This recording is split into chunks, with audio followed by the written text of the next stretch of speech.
ang inyong lingkod. Ilang linggo nag-ipon na magkaroon ng extra money para sumubok na magmukbang sa buffet restaurant sa isang 5-star hotel dito sa Sydney.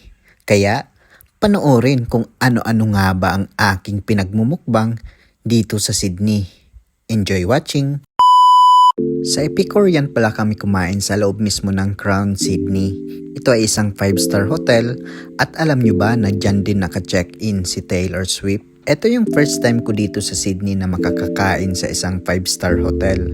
At masasabi ko na napaka-special ng gabi na yan dahil sineselebrate din namin ng partner ko ang isang dekada naming pagsasamahan.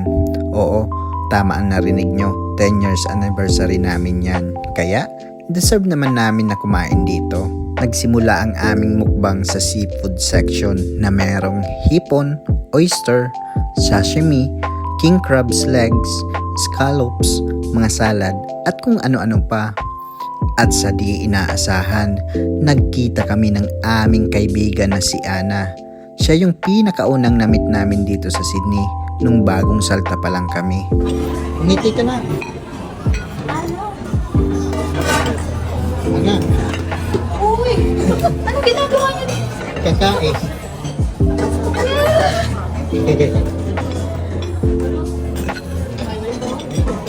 Tingnan mo na? Kaya, shout out kay Ana na halatang napakasipag. Pagbutihin mo lalo dyan sa trabaho mo, baka malaman ko na lang, ikaw na yung executive chef dyan. Eto na nga, sinimulan na namin ang pagmumukbang ng mga seafood nila. Alam niyo ba na pinaghandaan ko talaga at sinigurado ko na gutom talaga ako na pupunta dito.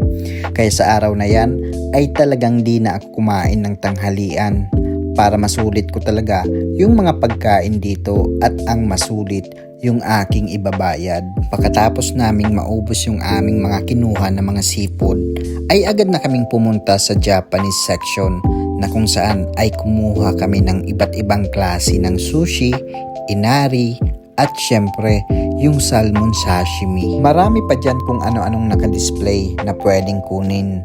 Pero, kunti lang ang kinuha ko kasi medyo napalaban na ako sa mga seafood kanina. At marami pa kaming itatry na mga pagkain. Kaya, sinisigurado ko na di muna mapuno ang bodega ng aking tiyan. Bawat subo ay talagang ninanamnam ko dahil bukod sa mahal ang kumain dito, ay talagang masarap din yung mga pagkain. Alam nyo ba nung bago pa lang kaming dating dito sa Sydney ay sumubok din ang inyong lingkod na mag-apply dito. Subalit, sa kasawiang palad ay hindi natanggap dahil ang hanap nila ng time na yon ay yung walang work restriction. Pero kahit ganun pa man, ay mapalad pa rin ako dahil natanggap pa rin ako sa isang 5-star hotel bilang isang chef at yun yung pinakaunang trabaho ko. Pagkatapos na maubos namin yung kinuha namin sa Japanese section, ay agad na rin kaming pumunta sa sunod na section na kung saan mga main course na yung nandun. Pili at tagkukunti na lang ang aking mga kinukuha dahil medyo malapit nang mapuno ang bodega ng aking tiyan. Sinubukan ko rin yung soup nila na roasted cauliflower soup para naman merong tutulak sa mga kinakain ko. Pero ang kinalabasan, nauna yung panulak bago yung itutulak. Marami ang nagsasabi na maganda daw ditong kumain sa araw dahil maganda daw ang view. Kaso nga lang, nung pagbuko ay fully book na at ang available na lang yung pang dinner. At nakabook ako ng alas 8 ng gabi. Eto na daw yung pinakamahal na buffet restaurant dito sa Sydney. Pero di ko rin masabi dahil eto pa lang ang unang nakainan ko na buffet. Medyo may kamahalan talaga pero napag-iipunan naman. Yung inumin pala dito ay hindi libre, maliban na lang sa tubig. Sinubukan ko na tumingin sa menu nila ng mga wine para mas lalong maging special yung date namin ni Commander. Kaso nga lang, pagtingin ko sa presyo ay bigla akong nalula. Kaya sabi ko, mas masarap pa rin yung tubig. Pagkatapos na maubos namin yung aming kinuha na pagkain, ay pumunta na ulit kami sa Asian section na kung saan may iba't ibang cuisine na pagpipilian. Merong Chinese cuisine, Thailand cuisine, at Indian cuisine. Sa puntong ito, konting-konti na lang ang aking kinukuha kasi baka mawala na ng lugar ang dessert sa bodega ng aking tiyan. At hindi na rin ako kumuha ng Indian cuisine. Bale yung kinuha ko na lang ay pork buns na sa atin ay ang tawag siopaw. Kumuha rin ako ng prawn dumpling, char siu pork, vegetarian pulaw at isang pirasong Peking duck na napaka-popular sa Chinese cuisine. Sa totoo lang, busog na ako sa puntong yan.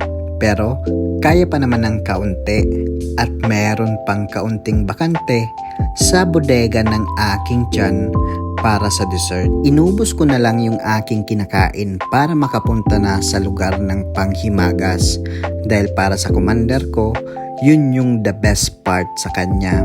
Dahil sadyang mahilig talaga siya sa mga matatamis. Kaya nga kami umabot ng 10 taon dahil sweet din ako. Iilan lang yung aking mga kinuha na dessert. Dahil kung susubukan ko man lahat, ay baka di ko lang maubos dahil talagang busog na ang inyong lingkod. Masasabi ko na kahit papano ay sulit naman kumain dito at talagang mabubusog ka sa dami ng pagpipilian.